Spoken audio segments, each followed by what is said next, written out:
Welcome, and from is a Xiaomi Redmi Note 6 Pro, and today I'll show you how to format the SD card. So to get started, let's open up settings, and from there you want to go into the About Phone, which is right at the top, and then storage. And a little bit below you will find your SanDisk SD card. Look just for the SD card. SanDisk is just a brand in my case, so for you it might be something different. And here you will find erase USB storage, tap on it, format SD card, and the process will begin.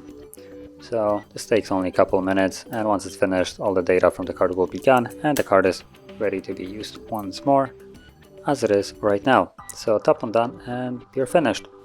So if you found this very helpful, don't forget to hit like, subscribe, and thanks for watching.